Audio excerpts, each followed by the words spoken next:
কথা বলছেন মির্জা ফখরুল ইসলাম আলম। মালিনীছড়া চা বাগান হলো বাংলাদেশের সিলেট জেলায় অবস্থিত একটি চা বাগান। এটি উপমহাদেশের সবচেয়ে প্রাচীন চা বাগান। মালিনীছড়ি চা বাগান বাংলাদেশের তথা উপমহাদেশের বৃহত্তম এবং সর্বপ্রথম প্রতিষ্ঠিত চা বাগান। 1854 সালে লর্ড হার্টসন 1500 একর জায়গার উপর এটি প্রতিষ্ঠা করেন। এই চা বাগানটি সিলেট আন্তর্জাতিক বিমানবন্দর থেকে স্বল্প দূরত্বে অবস্থিত। 1650 সালে চীন প্রথম চা উৎপাদন শুরু করে। দেশটির বুদ্ধিজীবীদের প্রতিদিনকার জীবনে 7টি কাজের মধ্যে ছিল একটি চা পান করা। তার প্রায় 200 বছর পরে 1854 সালে ভারতীয় উপমহাদেশের সিলেটেই প্রথম চা উৎপাদন শুরু হয়। চায়ে অভ্যস্ত হয়ে পড়ে ব্রিটিশ আর বাংলাদেশিরা। সিলেটের মালিনীছড়া চা বাগান থেকে উপমহাদেশের চা চাষের গোড়াপত্তন। এরপর 1.5 শতাব্দীর মালিনীছড়া বহু ইংরেজ, পাকিস্তানি ও বাংলাদেশি ব্যবস্থাপকের হাত ঘুরে 1988 সাল থেকে এখনও ব্যক্তিগত মালিকানা রয়েছে। শ্রীমঙ্গলকে চায়ের দেশ বলা হলেও সিলেটের এই চা বাগান থেকেই চা চাষের গোড়াপত্তন, যা এখন ইতিহাস ও ঐতিহ্যের অংশ। সাবেক মার্কিন রাষ্ট্রদূত কে টমাস প্লেন থেকে নেমে বাগানের রাস্তা দিয়ে যাওয়ার পথে বলেছিলেন, পৃথিবীর এত সুন্দর যে মালিনীছড়ি বাগান না দেখলে বোঝা যায় না।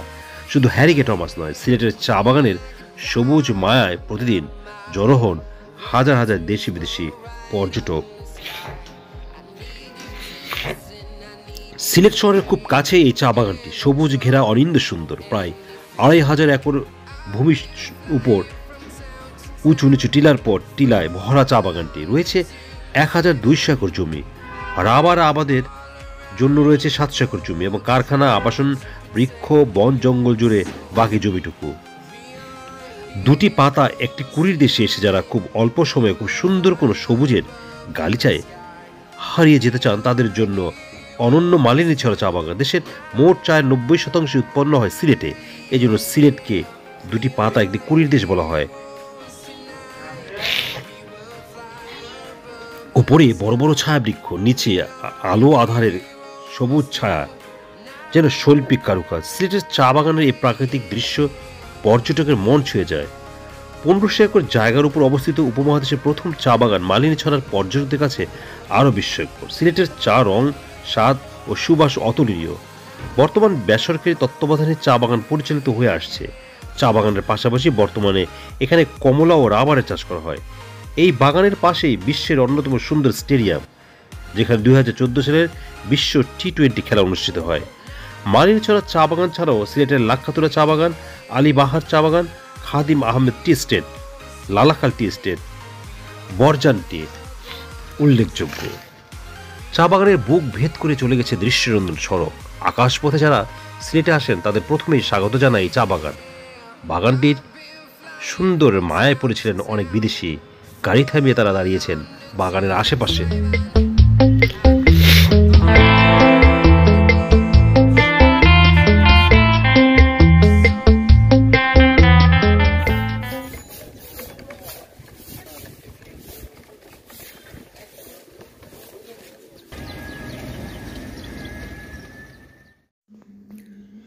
কিশোরগঞ্জ জেলা বাংলাদেশের রাজধানী ও প্রাণকেন্দ্র ঢাকা বিভাগের দ্বিতীয় বৃহত্তম জেলা।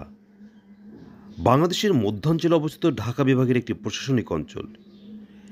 এটি ঢাকা উত্তর পূর্বে অবস্থিত একটি জেলা। নদী, হাওর, মাছে ভরা।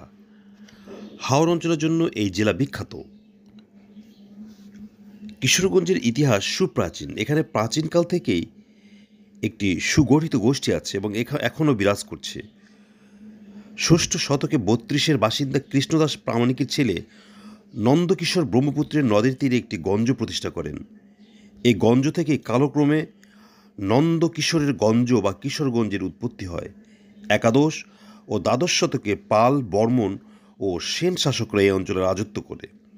তাদের পরে ছোট ছোট স্বাধীন গোত্র কোচ, হাজং, গারো এবং রাজবংশীরা এখানে বসবাস করে। 1491 সালে ময়মনসিংহের অধিকাংশ অঞ্চল ফিরোজ শাহর অধীনে থাকলেও কিশোরগঞ্জ সেই মুসলিম শাসনের বাইরে রয়ে যায়। পরবর্তীতে মুঘল সম্রাট আকবরের সময়কালে বেশিরভাগ অঞ্চল মুঘল সাম্রাজ্যের অধীনে থাকলেও জঙ্গলবাড়ি ও এর এগারসিন্দুর কোচ ও অহোম শাসকদের অধীনে রয়ে যায়। 1538 সালে এগার সিন্দুরের অহোম শাসক মুঘলদের কাছে ও 1580 সালে জঙ্গলবাড়ির কোচ শাসক ঈশা খাঁর কাছে পরাজিত হয়। 1580 সালে বারো ভূঁইয়াদের প্রধান ঈশা খাঁ এগার সিন্দুরে আকবরের সেনাপতি মান সিংকে পরাজিত করেন। ঈশা খাঁর মৃত্যুর পর জঙ্গলবাড়ি ও এগার সিন্দুর তার পুত্র মুসা খাঁর অধীনে আসে, কিন্তু 1599 সালে তিনি মুঘলদের কাছে পরাজিত হন। 1727 সালের 1 মে ময়মনসিংহ জেলা প্রতিষ্ঠিত হয়।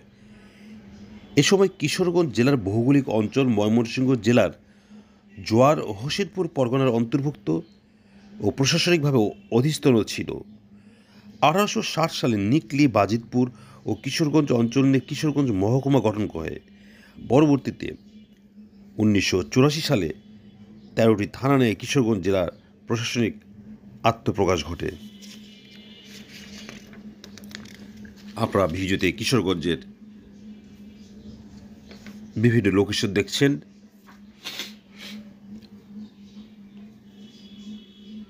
সময় এবং সুযোগ পেলে এই দৃশ্যনন্দন জায়গা ঘুরে যাবেন। কিশোরগঞ্জ হাওরের অঞ্চল এবং খুবই সুন্দর একটি জায়গা। এখানে বেড়ানোর জন্য সুন্দর সুন্দর জায়গা রয়েছে, তার মধ্যে ইটনা অন্যতম। যারা কিশোরগঞ্জ বেড়াতে যাবেন তাদের জন্য রয়েছে ঈশা খাঁ রোডে হোটেল নিরালা। এই হোটেলটিও 1957 সালে নির্মিত এবং অপরাধ মুক্ত। আপনারা হোটেল নিরালায় উঠতে পারেন, আগে বলা হয়েছে। যারা কিশোরগঞ্জে বেড়াতে আসবেন তারা অবশ্যই একটি পরিবার পরিজন নিয়ে একটি সুন্দর জায়গা থাকতে চান, তাদের জন্য হোটেল নিরালা অন্যতম। এবং সেই হোটেলের খরচও খুব সাধ্যের মধ্যে। সেখানে সিঙ্গেল বেডরুম পাবেন 500, 1000 এবং 2000-এর মধ্যেও বিভিন্ন প্রাইসের রুম রয়েছে। এয়ার কন্ডিশন রুমও অনেক রয়েছে। আর হোটেলটি 1957 সালের পুরাতন হওয়ায় এটির সুনাম সারা শহরময়।